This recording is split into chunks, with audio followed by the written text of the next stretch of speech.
சரி, அடுத்த கேள்வி பாருங்க. இது கவிதான்ற பொண்ணு எழுதி இருக்கிறாங்க. என்னன்னா சார் LIVE இது இத லைவ்னு உச்சரிக்கணுமா, லைவ்னு உச்சரிக்கணுமா? இதை உச்சரிக்கிறது எப்படி? லைவ்னு உச்சரிக்கணுமா அல்லது லிவ்னு உச்சரிக்கணுமா? லிவ். இது லைவா லிவ்வா? இது எப்படிங்க சார் உச்சரிக்கணும் அப்படின்ட்டு பார்க்கலாம். இதுக்கு LIV இதுக்கு எத்தனை மீனிங் இருக்கு அப்படின்றதையும் பார்க்கலாம். இதுக்கு ஒரு 3 மீனிங்ல எடுக்கலாங்க. இந்த LIVக்கு ஃபர்ஸ்ட் ஒரு எக்ஸாம்பிளும் நான் எழுதி காமிச்சேன் அப்படின்னாக்கா உங்களுக்கு புரிஞ்சிடும். ஓகே, ஃபர்ஸ்ட் LIVE வாழுதல்ன்ற மீனிங்ல வரும்பொழுது, வாழுதல் அப்படின்ற மீனிங்ல வரும்பொழுது நீங்க லிவ்னு உச்சரிக்கணும். எப்படி? வாழுதல் அப்படின்ற மீனிங்ல வரும்பொழுது ஒரு எக்ஸாம்பிள் சேர்த்து ஒரு எக்ஸாம்பிள் எழுதியே சொல்றேனே. வாழுதல் ஃபர்ஸ்ட், இது ஒரு verb. ஓகேவா? வாழுதல், வாழுதல். இப்போ ஒரு where do you live, where do you liveனு கேட்டக்கூடாது. where do you live இந்த இடத்துல இதை எப்படி உச்சரிக்கணும்னா லிவ்னு உச்சரிக்கணும். where do you liveனு உச்சரிச்சிடக்கூடாது. இந்த இடத்துல verb-ஆக வரும்பொழுது அதாவது வாழுதல் அப்படின்ற மீனிங்ல வரும்பொழுது, வாழுதல் அப்படின்ற மீனிங்ல வரும்பொழுது நீங்க என்ன பண்ணணும்? LIVE லிவ்னு உச்சரிக்கணும். நேரடி ஒலிபரப்பு, ஒலிபரப்புன்னு சொல்லலாம், ஒலிபரப்புன்னு சொல்லலாம். நேரடி ஒலிபரப்பு, நேரடி ஒலிபரப்புன்னு எழுதலாம், ஒளிபரப்புன்னு எழுதலாம். ஏன்னா ரெண்டையும் சேர்த்து தானே பரப்புறாங்க. வெறுமன வானொலி ஒலி மட்டும் பரப்புறாங்க. அந்த இடத்துல நேரடி ஒலிபரப்பு அல்லது ஒலிபரப்பு ரெண்டுமே. நேரடி ஒலிபரப்பு. Don't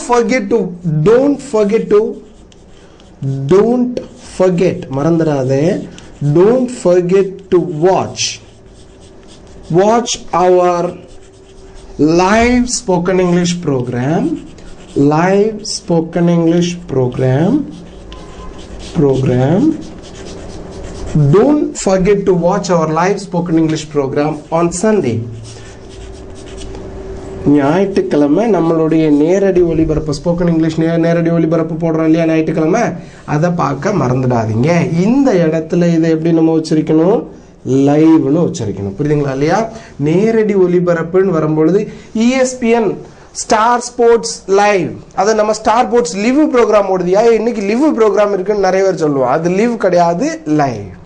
ESPN லைவ் இன்னைக்கு லைவ் ப்ரோக்ராம், இது இன்னைக்கு லைவ் ப்ரோக்ராமா போடுறாங்க அப்படின்னு தானே சொல்றீங்க. அந்த நேரடி ஒலிபரப்பு அப்படின்ற மீனிங்ல வரும்போது நீங்க என்ன உச்சரிக்கலாம்? லைவ். இன்னொன்னு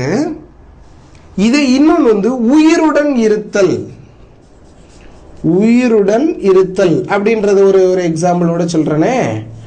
உயிருடன் இருத்தல் இப்படின்ற மீனிங்ல எடுக்கலாம். Have you ever touched here? Have you ever touched? TOUCHED. Have you ever touched here? Have you ever touched here?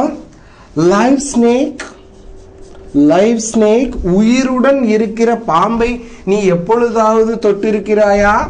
எப்படிங்க? Have you ever touched a live snake? உயிருடன் இருக்கக்கூடிய பாம்பொழுதை நீ எப்பொழுதாவது, இந்த இடத்துல live snake அப்படின்னு போடக்கூடாது. Have you ever touched a live snake? Live. புரியுதுங்களா இல்லையா? இந்த இடத்துல லைவ், live snakeனு போடக்கூடாது. live வாழுதல்ன்ற மீனிங்ல வரும்பொழுது, குடியிருத்தல் இந்த மாதிரி மீனிங்ல வரும்பொழுது மட்டும்தான் நீங்க என்ன பண்ணணும்? லிவ்னு உச்சரிக்கணும். மற்ற இடத்துல இது இந்த நேரடி ஒலிபரப்பு, உயிருடன் இருத்தல் இப்படின்ற மீனிங்ல நீங்க என்ன பண்ணணும்? லைவ் அப்படின்னு உச்சரிக்கணும். புரிஞ்சுதா புரியலையா? ரொம்ப சுத்திட்டணும். கிளியரா இருக்குல்ல? புரியுதுங்களா இல்லையா? லைவ் அது இடத்தை பொறுத்து சேம் ஸ்பெல்லிங் தான், சேம் ப்ரொனன்சியேஷன் தான், சேம் ஸ்பெல்லிங் தான், same pronunciation. That is not pronunciation, pronunciation தான். ஆனா இடத்தை பொறுத்து அதனுடைய உச்சரிப்பை மாற்றி உச்சரிக்கணும். Where do you live? We are living in India. We are living in India ன்னு சொல்லிடக்கூடாது. வேர்பாக வரும்பொழுது அதனுடைய உச்சரிப்பு என்னது? லிவ். மற்றபடி அட்ஜெக்டிவாக வரும்பொழுது அதனுடைய உச்சரிப்பு லைவ். புரிஞ்சுதா? புரியுங்களா? புரிஞ்சிருக்கும்னு நினைக்கிறேன் கவிதாக்கு.